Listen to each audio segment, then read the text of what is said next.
Well, good morning. I have the pleasure of opening this IBAM meeting, and I'd like to extend a welcome to everyone. I'm Carolyn Hovde-Bohach. I'm a distinguished professor at the University of Idaho and a microbiologist with expertise in infectious disease. My academic appointment is in the Department of Animal, Veterinary, and Food Science in the College of Ag and Life Sciences in Moscow. I serve as the co-chair of IBAM with my colleague, Cheryl Adams, whom, if you don't already know, you will meet her at the close of the meeting. I think everyone also knows that IBAM stands for the Idaho Bio Alliance of Medicine. We are the voice of human health in Idaho. IBAM creates the interface of industry, academia, and government to grow talent, to bring bench science to the bedside, and to promote investment in biomedical companies and biomedical research in our state. We know well that the whole of us together is greater than the sum of our individual parts. How do we know that? Well, in addition to my research and teaching roles at the University of Idaho, I'm the director of the Idaho INBRE program.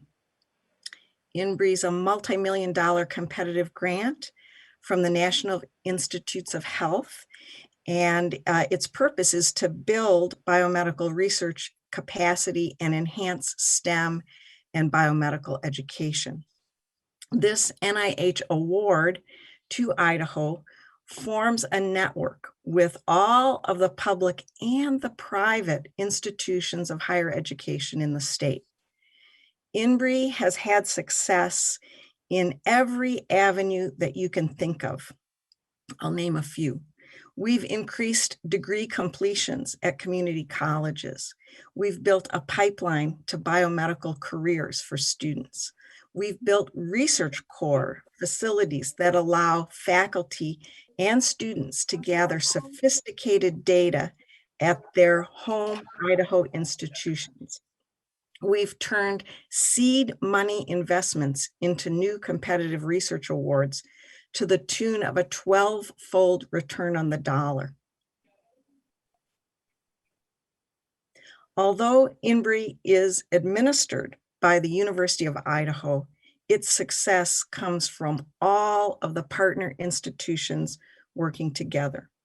The success of INBRE in Idaho is proof that by working together through IBAM, we will create something that's bigger than any one of us alone.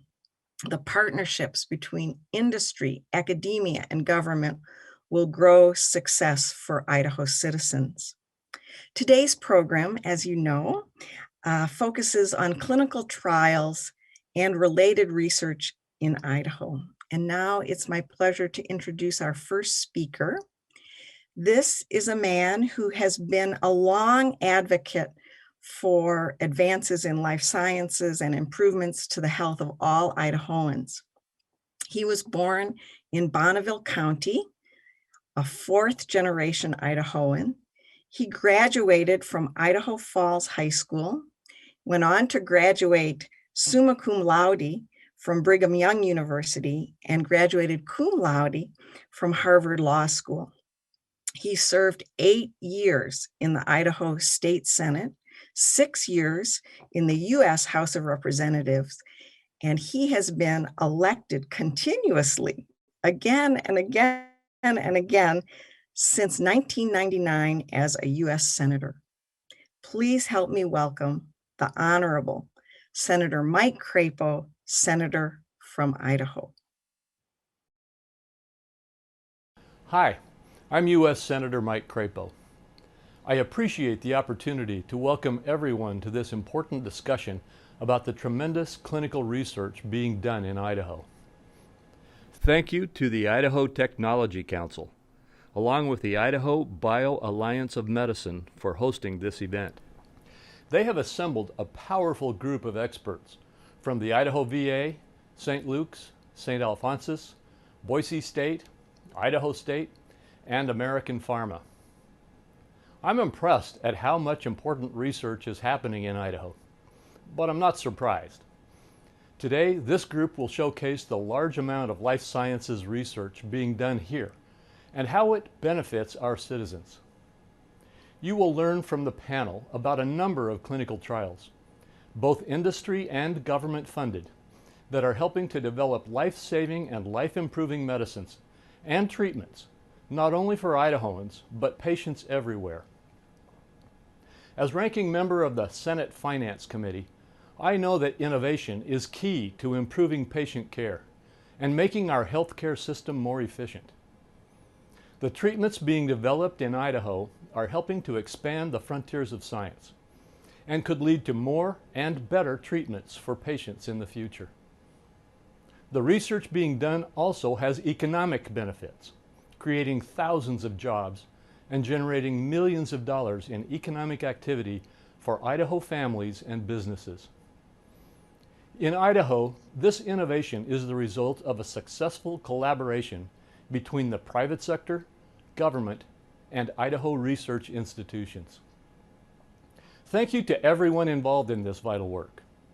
And thank you to the participants on today's panel for highlighting all of the amazing things that are happening in our great state. I hope you enjoy the discussion and will share it with others.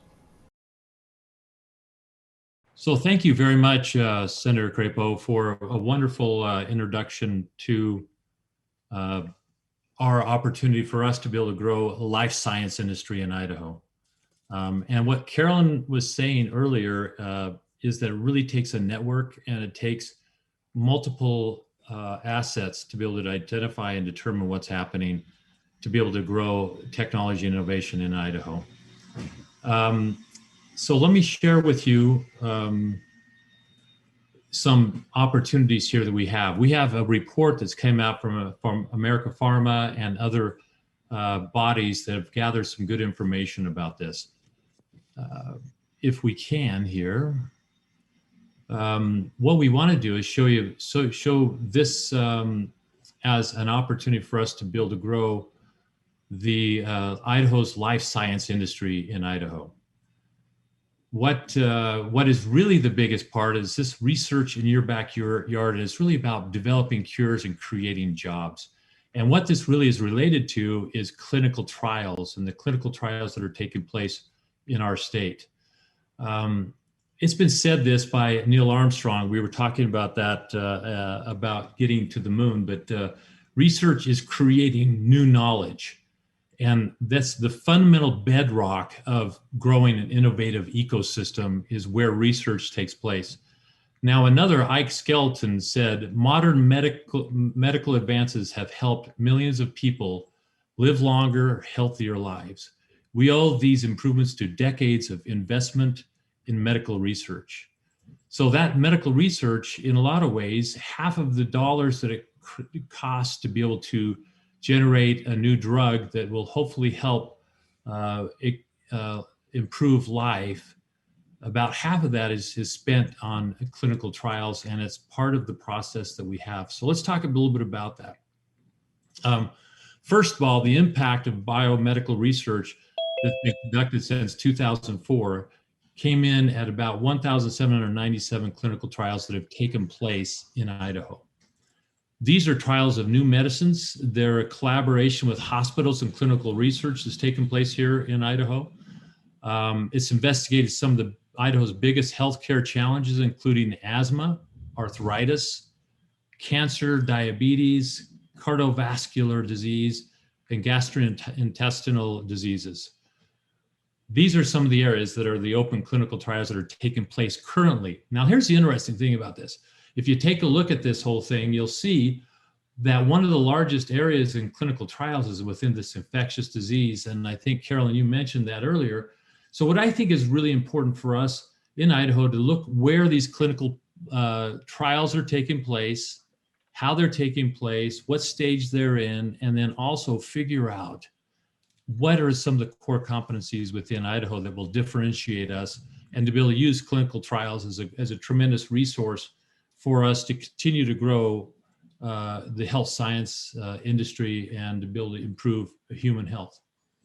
Another idea here is that these clinical trials, I wanted to talk a little bit about how it works. So there's first, it's a process of approval with the Food and Drug Administration with the FDA.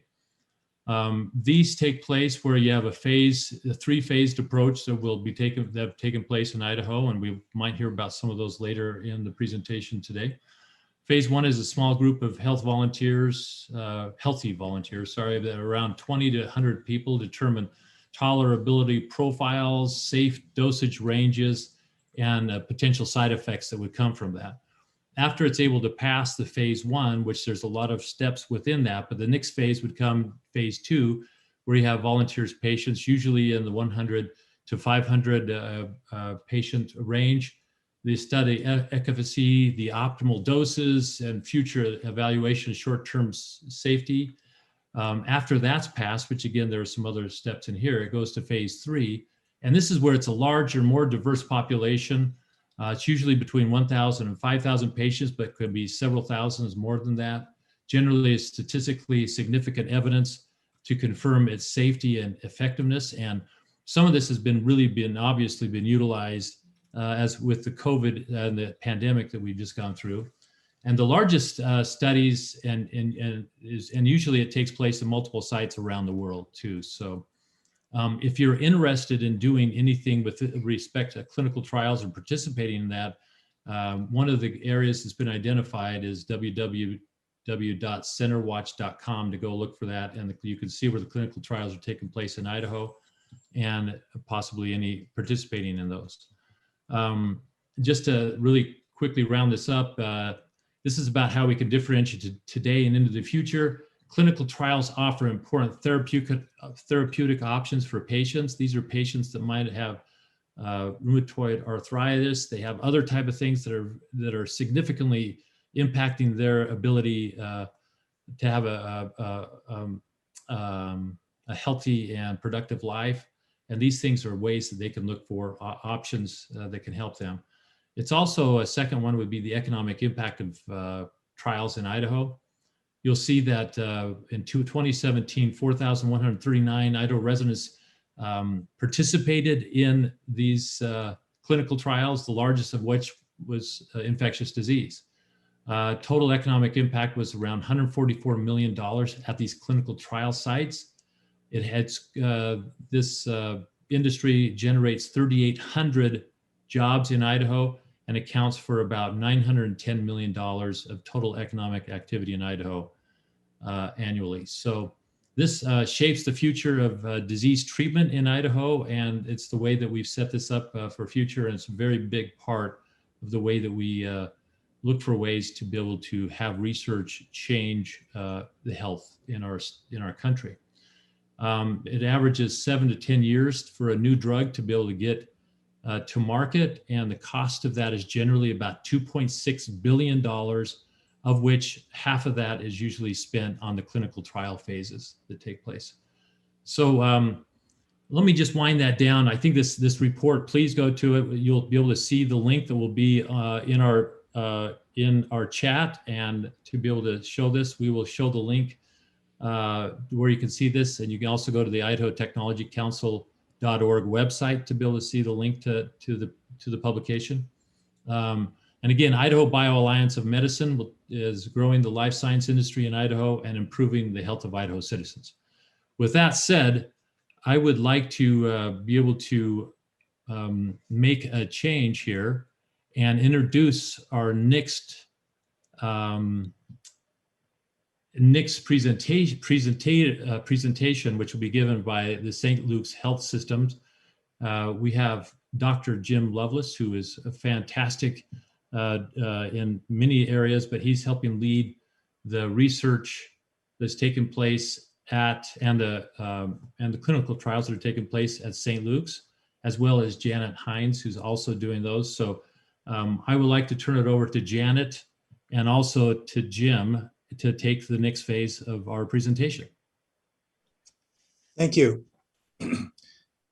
First of all, on behalf of all of today's presenters, we would like to thank Jay Larson of the Idaho Technology Council, and actually all of our colleagues on IBAM for the opportunity for today's program.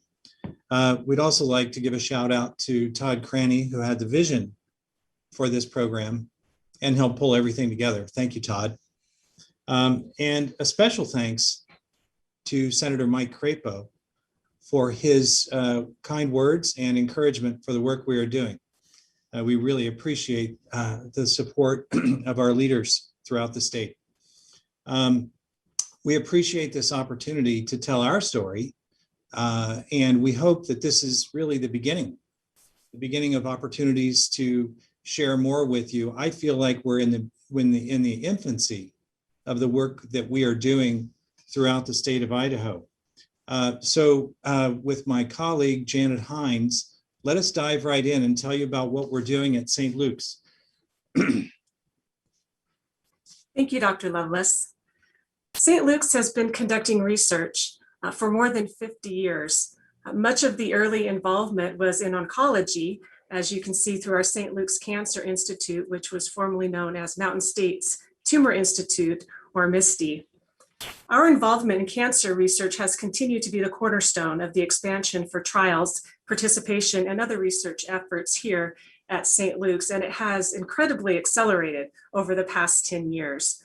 We currently have 293 active studies at St. Luke's, over 100 principal and sub-investigators, and we have a staff of over 80 dedicated individuals who have expertise in all areas of research. And as Jay indicated before, this contributes to our economic impact in Idaho, because we feel these are not just jobs, these are careers and career paths for all these individuals. Next slide, please. As you can see, there are a number of areas of emphasis here at St. Luke's Research, including a wide range of therapeutic areas and investigator-initiated trials. Just to point out a few off this list, we have our wonderful nursing research headed up by Dr. Laura Tivis. We have heart and vascular trials, as we know that heart disease continues to be the leading cause of death in Idaho and in the United States. We currently have 20 plus clinical trials ongoing at St. Luke's. We have, in the area of sports medicine, conducted a large study on sports concussions in our youth that has gained very good evidence in a largely untapped population. And then also with applied research in COVID-19 trials, we have Dr. Loveless will later talk about some of our COVID-19 trials and our suicide prevention trials. On our next slide, if you see the report that Jay Larson referenced from American Pharma, the link he indicated would be in the chat. We have information on our research in cystic fibrosis and in our pediatric oncology areas. And I would encourage you to take a look at that report and read the great work, not only being done by St. Luke's, but by all our partners here today. I will want to focus a little bit on our suicide prevention trials. We have two that are currently ongoing or getting started up, our MAPS trial and our SPARK trial. St. Luke's was awarded a large federal grant allowing us to investigate this very important area. As we know, suicide is an important topic in Idaho. It is one of the leading causes of mortality in the United States and also in Idaho. Idaho's suicide rate is the 6th highest in the United States, and it's 50% above the national average. Half of suicide decedents seek healthcare within a month of their death. So the SPARK trial will compare 2 follow-up interventions among adults and adolescents older than 12 years of age. We look to enroll approximately 1,400 individuals, and we will conduct the trials in the settings and facilities at St. Luke's, both in the emergency room and ambulatory care, including Wood River and the Treasure and Magic Valleys. This work has significantly elevated the standard of care at St. Luke's in this population. It involves many excellent internal and external partners, including St. Luke's Behavioral Health and our partnership with the Idaho Suicide Hotline. And I will turn the mic over to you, Dr. Loveless, to talk about our COVID-19 research. Thanks, Janet. So we're very proud of the COVID-19 research that we've been able to conduct thus far at St. Luke's, numbering approximately 10 trials to date. We quickly identified the importance of developing therapeutic agents in this battle against the pandemic. And so we were able to stand up clinical trials in record time, really 2 to 3 weeks instead of the requisite 2 to 3 months. Now, this only occurred because we had people that were willing to step outside their normal roles, step forward, and to get involved. And so that really was a great sacrifice on the part of many, first to give their time and also, quite honestly, risk their health to immerse themselves in the frontline fight against this pandemic.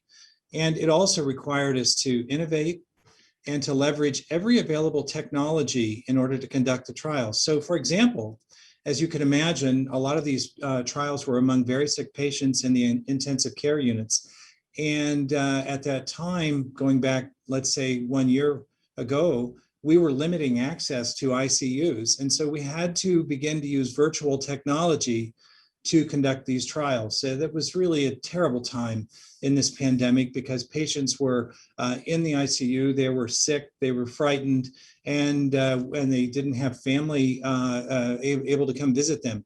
So technology exists that allowed us to actually create, to take kiosks with screens into the room to communicate with patients about the trials, to obtain consent, and to enroll them in the studies. It took a great effort on behalf of many, including the ICU nurses, pharmacy, respiratory therapists, and those brave frontline physicians. But we were able to successfully pull that off. And quite honestly, the impact of this within our institution extends well beyond the COVID research itself. And it really required us to rethink our workflows and SOPs that benefited not just patients enrolled in research trials, but really patients throughout the system who were sick with COVID-19.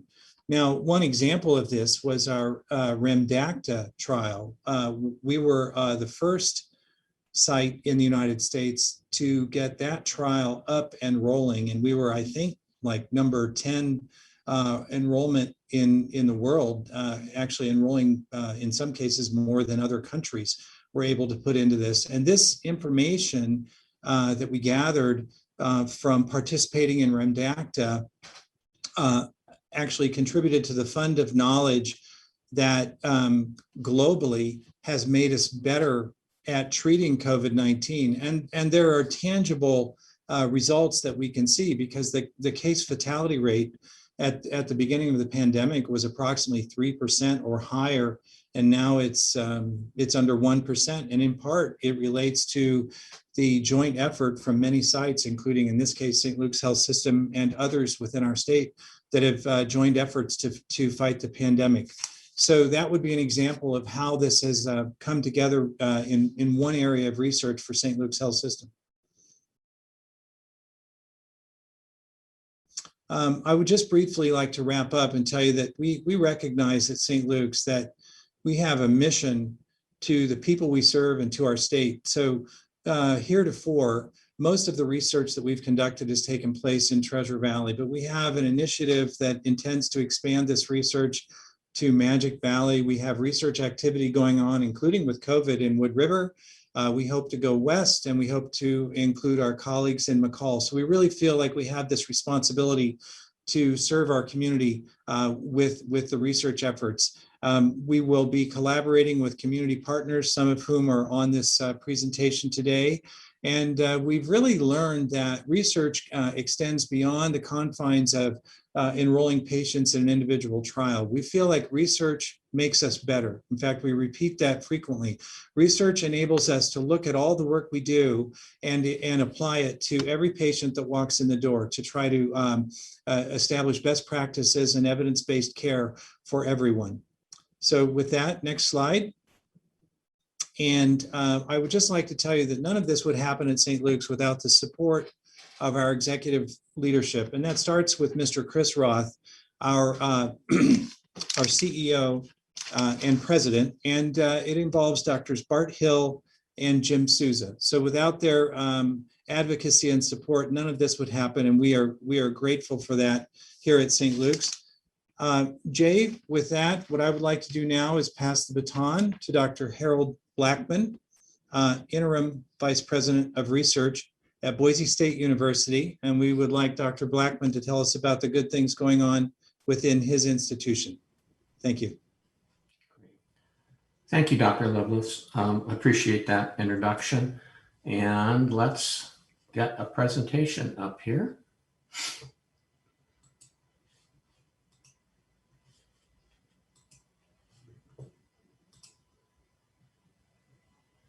All right. So I would like to also express my appreciation to IBAN for pulling this meeting together and the opportunity to share what's going on at Boise State in this area of health and health-related research. When we take a look at really growing this industry of life science and research in Idaho, we believe at Boise State, as Carolyn pointed out, Dr. Bohatch pointed out earlier, there are components that are really necessary to make the kinds of strides that we really want to in these areas. And first and foremost is really utilizing the entire set of capabilities that exist and building on those capabilities in research and in education. And when we look at Boise State University, and which we have been examining our research directions this year, we took a hard look at what we do in the area of life sciences and in health. And as a part of our grand challenge effort, where we're identifying specific grand challenges that the university will be focusing on over the next decade, it became clear that health was one of those areas, because in fact, it kind of spans the campus and spans the colleges, and it does so not only in the research that is performed, but the students that we're educating in those areas in which we are educating them.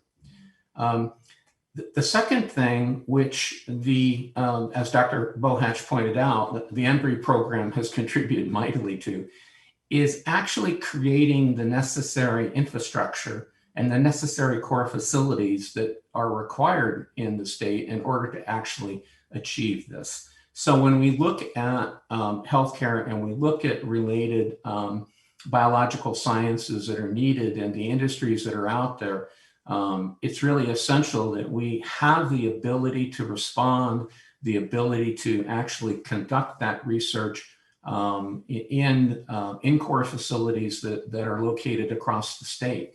And each of the universities within the state has a set of those core facilities. And it's important that we recognize what they are, where they are, and how they can be accessed by industry, so that we can serve our constituencies across the state. And the third thing is really building the collaborative structures that will actually drive that.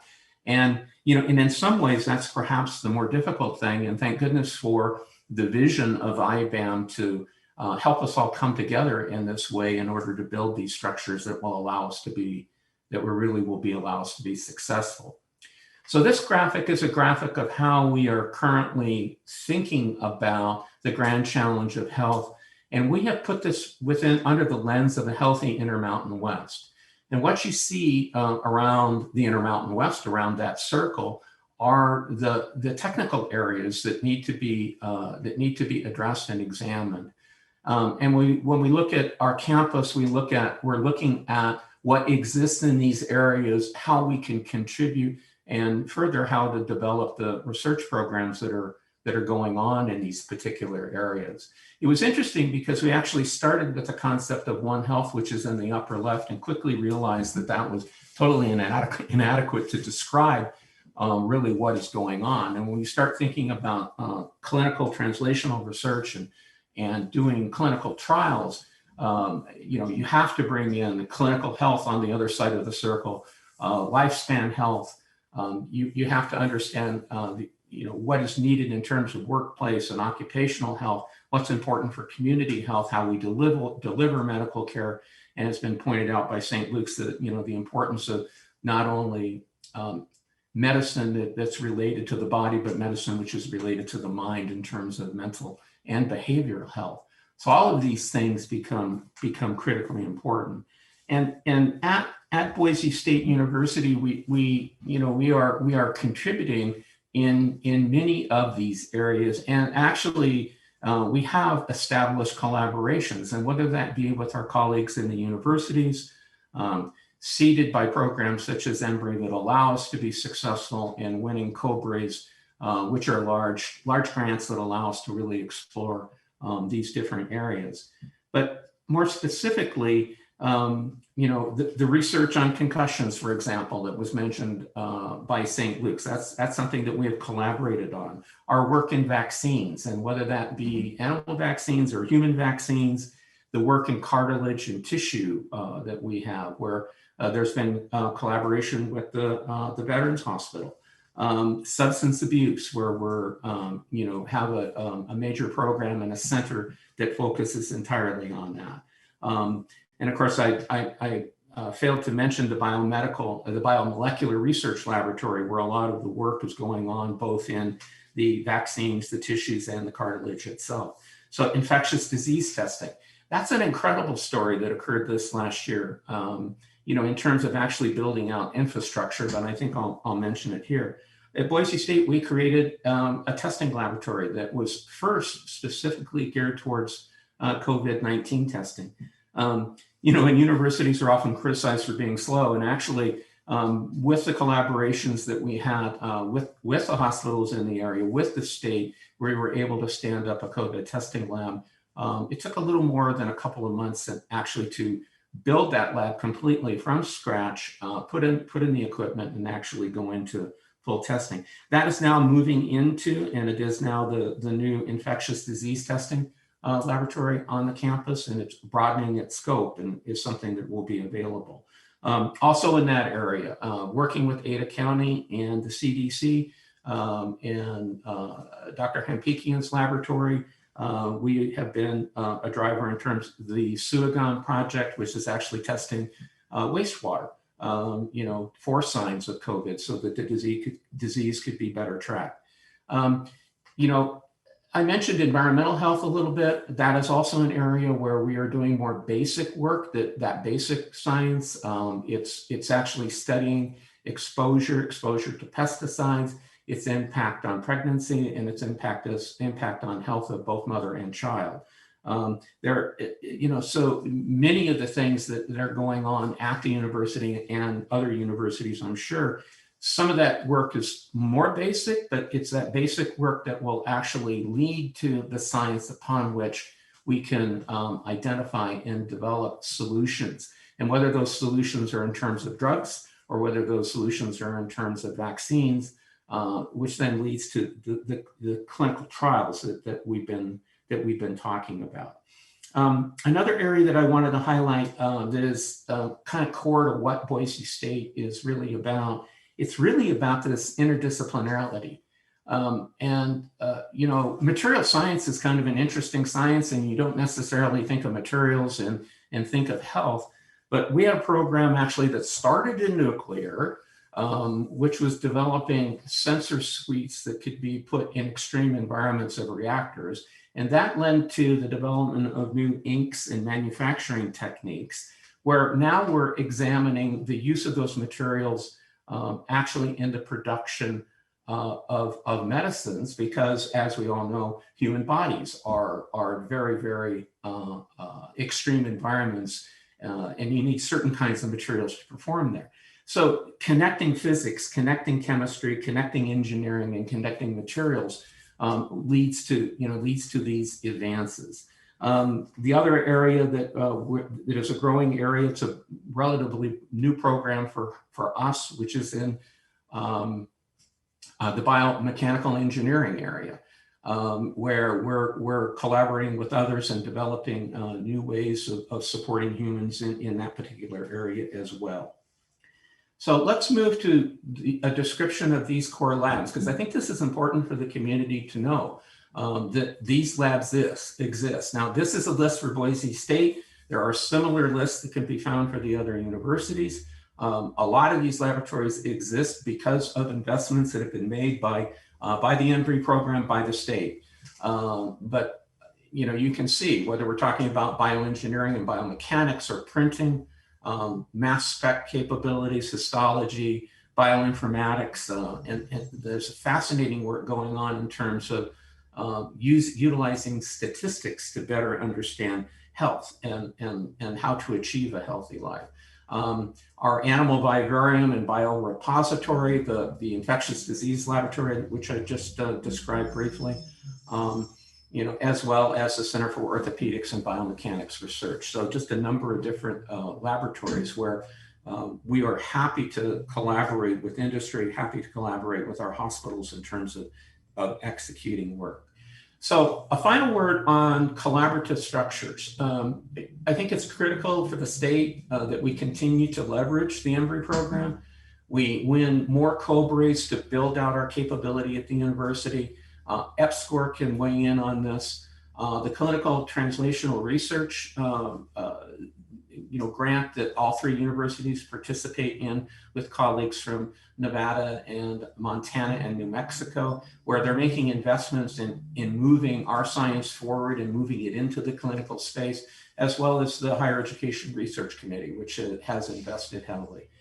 We have a brand new thing on campus, which is the Boise State Strategic Engagement and Partnership Hub. This is going to be the place to come, the center where we can engage not only in research, but in the economic development with using advancement and student talent programs, and even applying extended studies possibilities and creating new ventures where we can work together. And of course, the specific relationships that we have, PI to PI, college to hospital, department to hospital, are critically important in building out new university and partnered centers that can focus in these areas and support faculty and support others in doing providing service and providing research. And of course, I cannot emphasize the importance of IBAM in helping to fuel these partnerships at Boise State and across the state and all of our partners. So with that, I'm going to pass the torch here to someone whose name has already been mentioned because of their direct role in terms of helping to identify the state of clinical work within the state. And I'd like to introduce Ray Sasso he's the CEO of America Pharma. And so I'm going to stop my share here, maybe,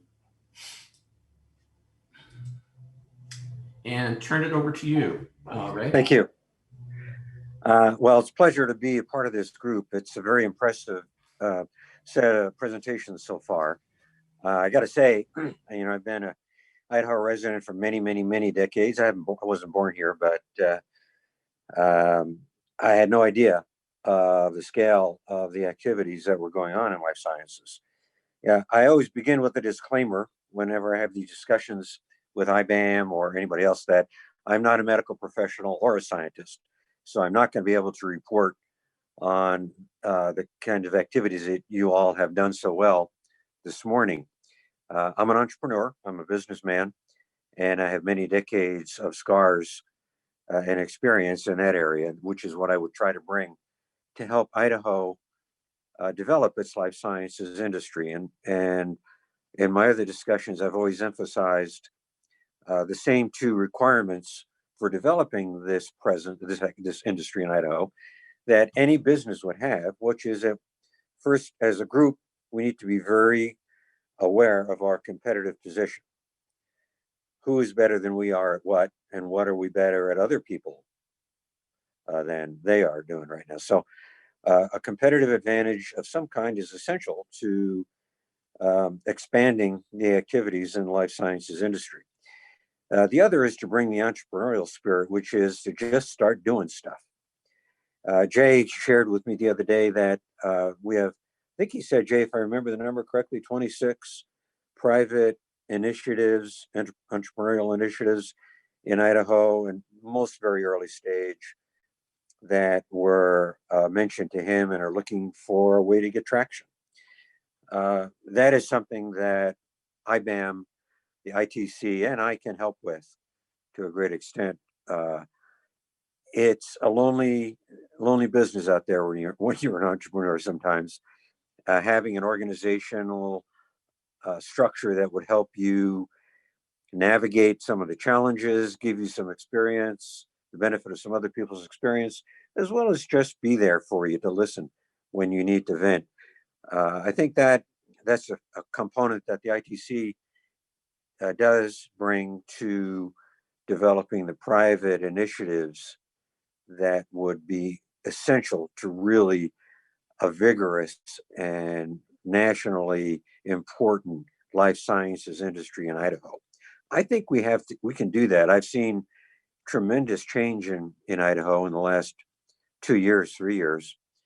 Some of those changes for the better, some for the worse.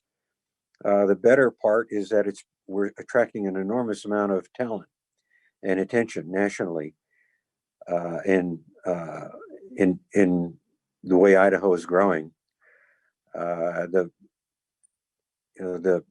Frankly, the negative part of that is that it's a more expensive place to do business now.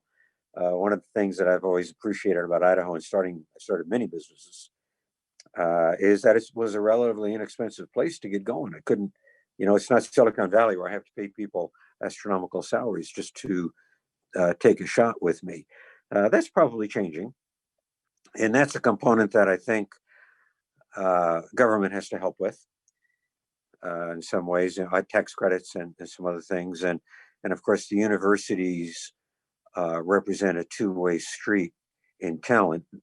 We would need talented individuals coming from the universities, but also we can contribute and collaborate with universities in developing a knowledge base and opportunities, commercial opportunities for them and for us to participate in.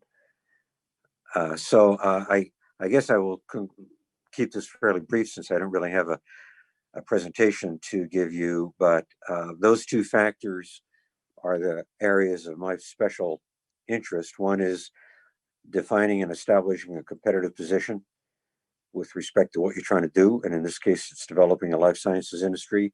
And two is just get started. There's power in action. I tell entrepreneurs that starting a new business is not so much executing a business plan as it is running a series of experiments, because there are so many things there's no way for you to know when you start, and you have to be open to the learning and the change that learning would imply. The euphemism for that today in business is called pivots. That's a nice way of saying oops. And Jay and I have talked about this. I don't remember the number, but I think the average number of pivots for successful startups is 6 or 7. And those are the ones that work. So you just have to be ready to do that. You can't start this, as I said, believing that you know what you're going to do and how you're going to do it. It's a series of trial and error experiences that will tell you what the market wants, what your customers need, and how you ought to go about delivering it. So that is the role that I would like to play in this effort, which is to bring the private enterprise spirit, both through an organizational vehicle for the startups that Idaho has and will attract, and by managing or contributing to the management of this activity itself with that same spirit of focus on the fact that we are in competition with other states for those talent, resources, dollars, and people, and to begin this with an openness to learning what we don't already know. And my mind goes back to Dick Cheney's famous speech about known unknowns and unknown unknowns.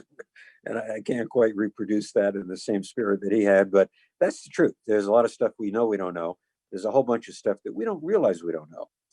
And we have to learn those if we're going to be successful. The old adage, "Yet reality bats last," has to be kept in mind at all times when you're an entrepreneur. You've got to figure out what's real, what's working, and what you were wrong about for all of us. So that's pretty much the message that I wanted to deliver today. Thank you for allowing me to listen in to this very impressive set of presentations so far. I'm really, really surprised and impressed. You guys are doing a fabulous job, and I'm privileged to be a small part of it.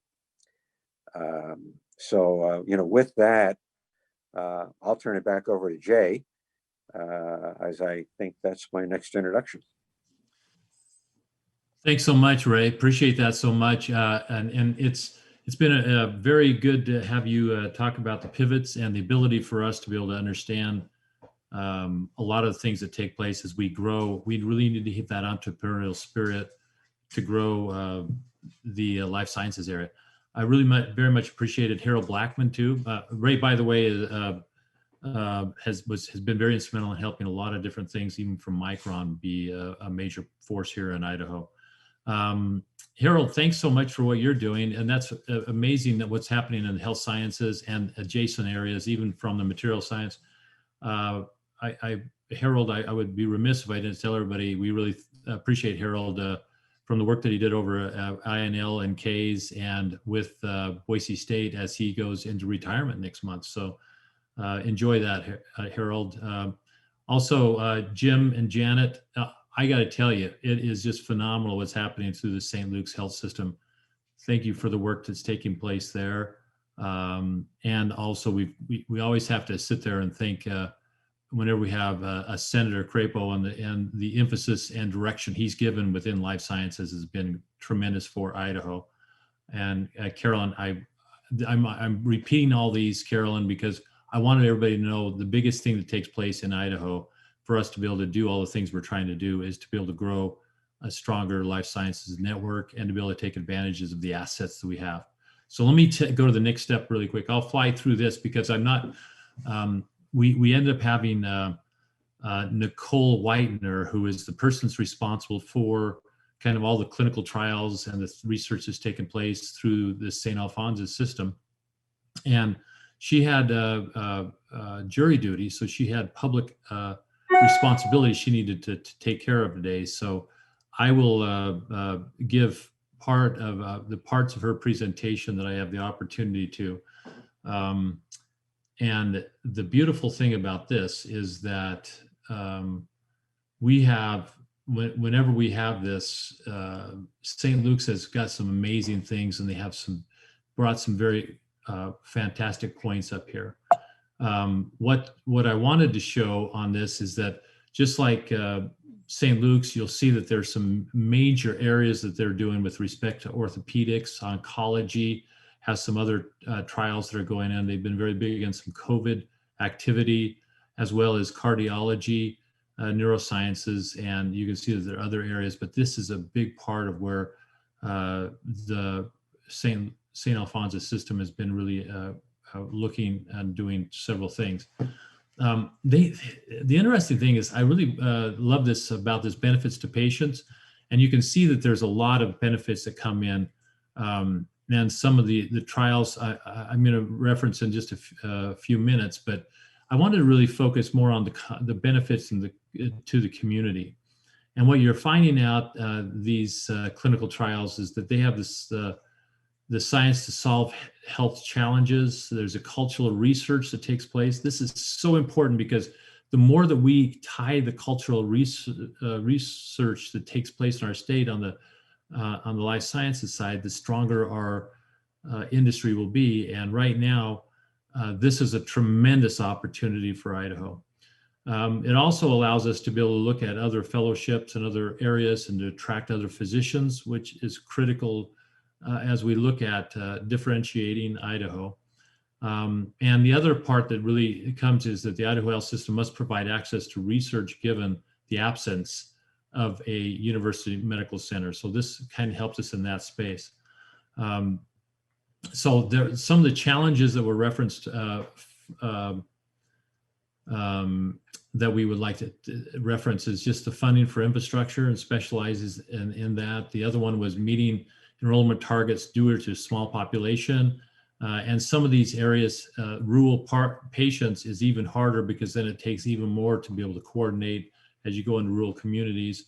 The compensation models for physicians is another one that was referenced.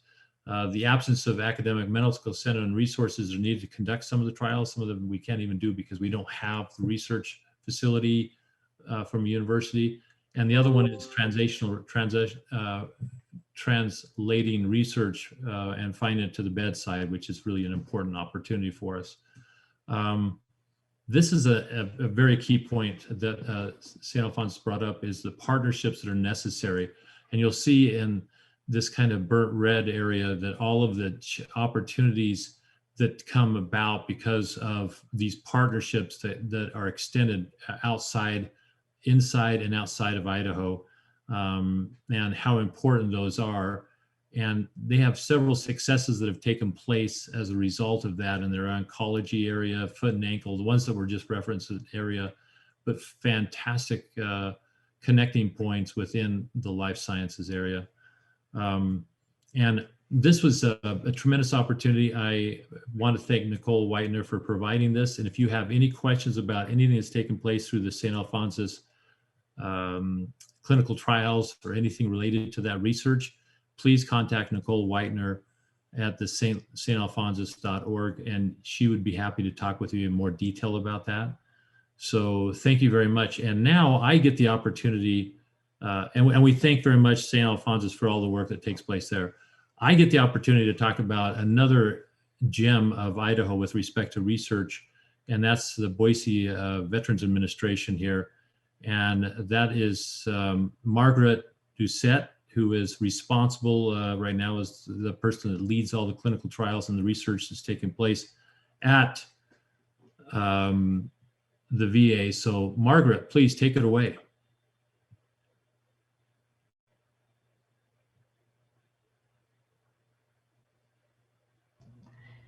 Good morning, almost afternoon, and I thank you for the introduction.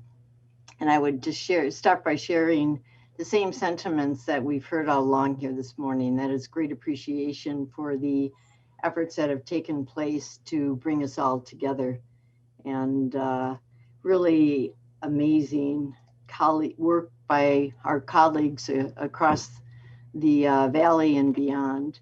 So I do want to thank you for the opportunity to share a little bit of the Boise VA story, our resources, talent, and research track record. For those of you who are familiar with the VA, you'll know us as a unique resource in a unique setting. We are part of the nation's largest integrated healthcare system, and concurrently that means we have access to the largest patient record database, which makes us unique in that we can partner across the state as well as federally. For those of you, again, who are familiar with the VA, you know that we can't talk about research at the VA without acknowledging the incredible work of Dr. Denny Stevens. He's a renowned infectious disease researcher, and here in the Valley, and he's the reason we have the resources and talent that we have. And I will say that he has been significant in our efforts, not only for building out our options here, but he had the foresight to establish IVREF. IVREF is Idaho Veterans Research and Education Foundation. And this is what allows us to secure federal, private, and nonprofit grants, as well as to create partnerships with industry, academic institutions, and interested collaborators. When you have such a strong base as established by Dr. Stevens, we have both the opportunity and the obligation to diversify and expand our contributions. In terms of our biomedical research facility, we are a BSL-2 certified facility, and we have core facilities available to cover almost every area of tissue analysis. We also have a small animal unit that is ALOC certified, and we have laboratory and office space for our investigators. New this year, and in response to the pandemic challenge, we stood up a molecular diagnostics laboratory. It was established to address the regional need for high throughput molecular testing for SARS-CoV-2. And uniquely so, we were able to create a collaboration at the federal to state level to expand testing, providing quick turnaround with rapid testing. Two examples include the Idaho State Veterans Home and Idaho Correctional Facilities. And hot off the press and new this month is the addition of a next generation sequencer. This represents a high throughput RNA, DNA sequencing system. For those of you not familiar with it, you may ask the question, why do we care? This system, this technology provides comprehensive genomic analysis. It's a paradigm shift technology that provides higher accuracy, larger throughput, and higher sensitivity to detect low frequency variants. It represents unprecedented sequencing speed of DNA and RNA with faster turnaround time for high sample volumes. We are one of 5 VAs in the nation to have this technology. And to the best of my knowledge, we're the only institution in the state of Idaho who has this technology. It has applications for biology, agriculture, and medicine, ranging from understanding why hybrid corn may be pest resistant or not, to developing protocols for precision oncology. Two other pandemic-related initiatives that we're participating in, I'll reference now VA Shield and VA SeekForce. And as you know, the government loves their acronyms. VA Shield, in essence, was a collaborative across national institutions developing infrastructure and operational processes to address public health emergencies. And while COVID was the catalyst for this, the systems in place now position us well to address any ongoing or upcoming emergencies. And it also is one of the largest specimen repositories for COVID samples. SeekForce, again, is a collaboration of public health, clinical, and research laboratories across the nation, currently focused on SARS-CoV-2 variants, and it represents a data repository of clinical samples for which we have genomic sequencing.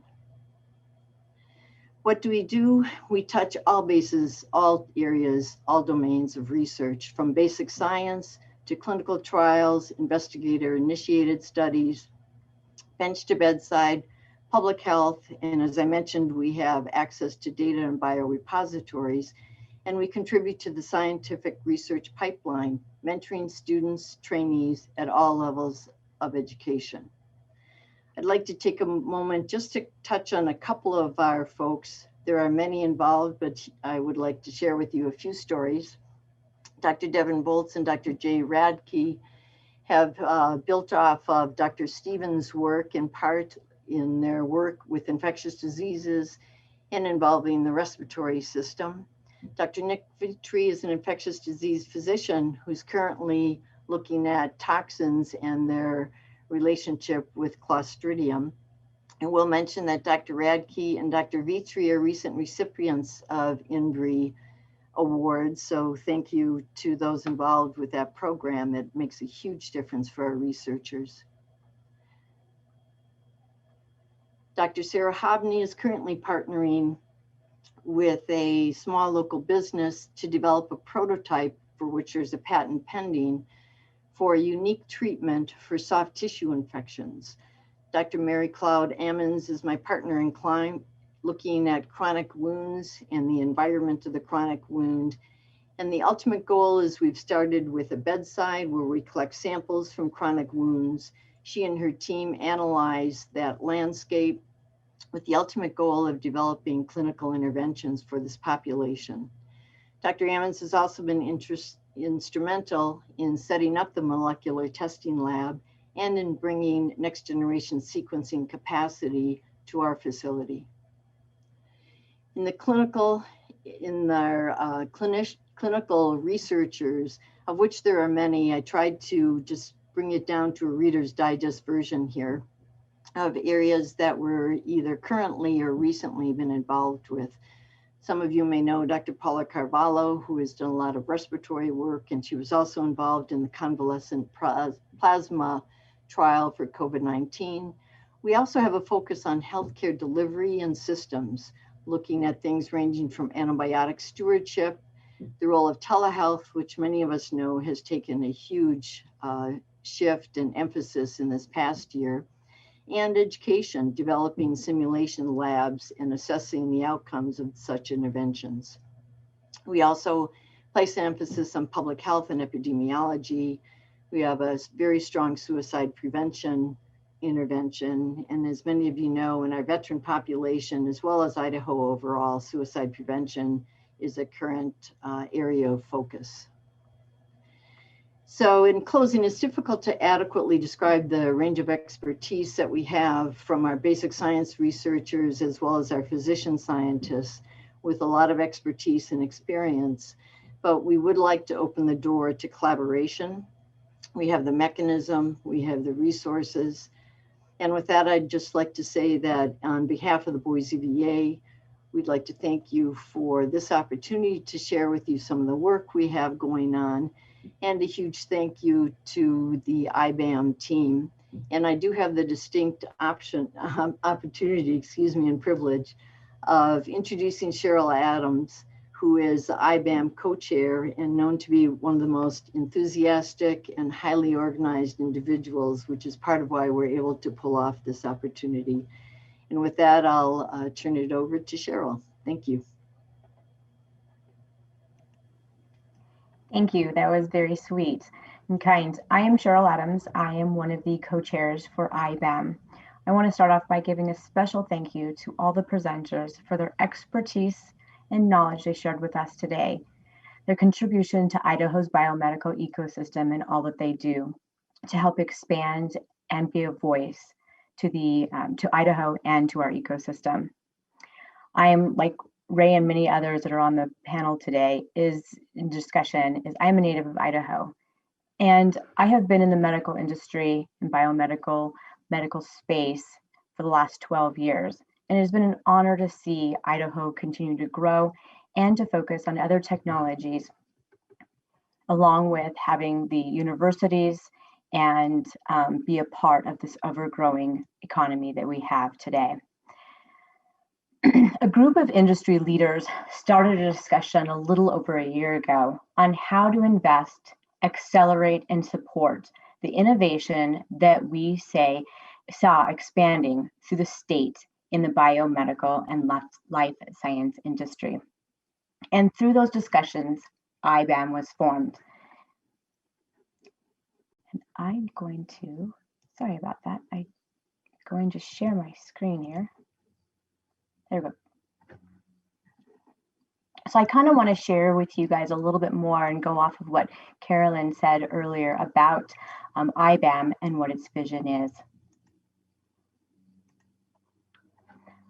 IBAM's vision is to bring life to Idaho.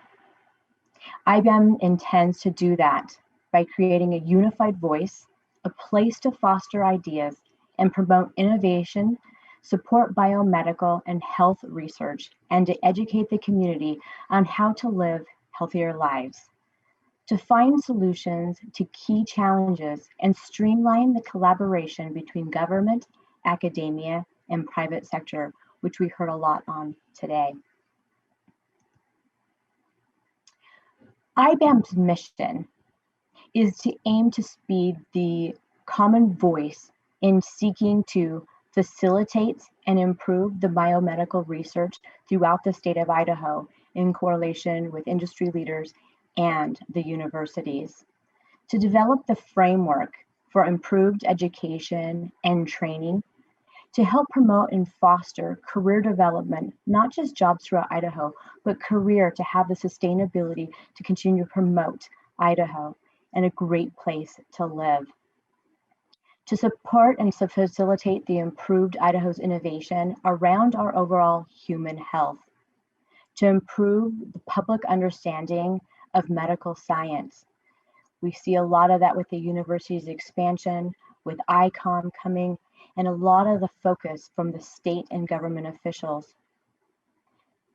Present its members to being medical alliance in common policy and strategic matters, to support and grow the bio-entrepreneurial network by being able to have events like Boise Startup Week, be able to bring investors and funding opportunities throughout the state, and to be able to provide a service Idaho needs to support the biomedical industry, to provide access to broad network of expertise and policy holders, and to be one of the leaders in Idaho, not only just to Idaho, but also to a lot of the surrounding states.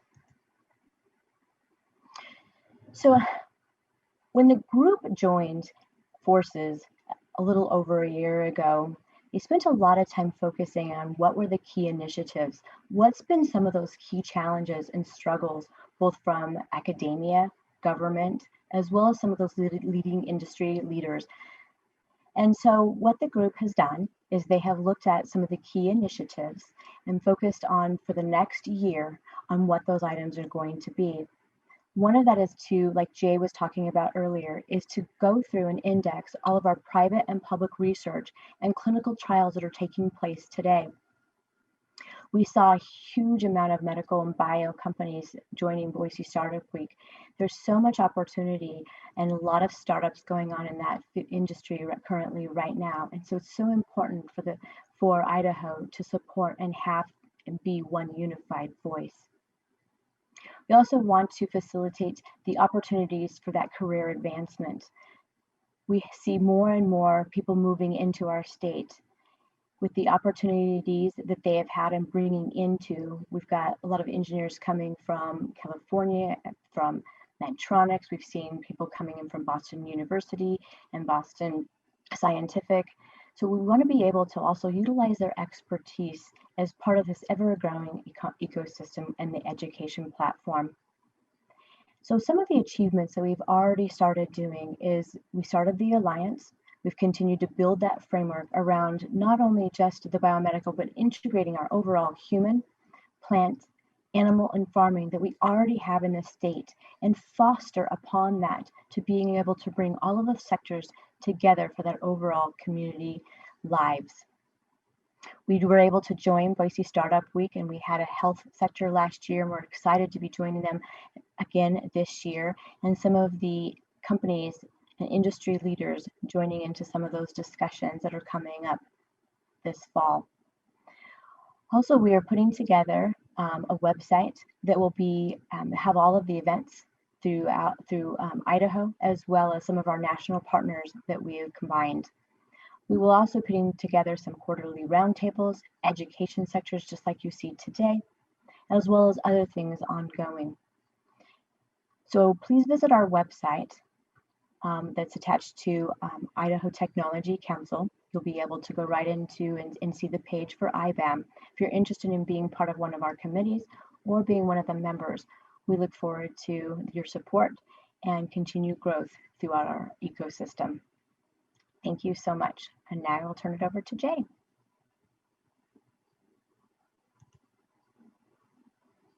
Thank you so much, Cheryl. Appreciate all that. So much has happened over the last year and a half where we're really looking at growing this life sciences. We really appreciate the asset, the work that's taken place to be able to talk about from America Pharma and to be able to look at the assets we have in our state with respect to clinical trials. So please stay tuned as we discuss this, as we continue to build this network and we look for ways to be able to connect health systems throughout the state with educational opportunities and entrepreneurial and business opportunities.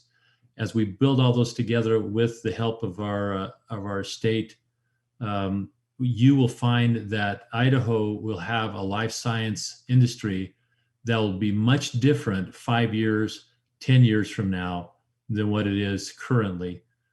It will grow to the point where it will be a much larger part of our community really focused on improving and helping human health accelerate, and Idaho being a bigger player.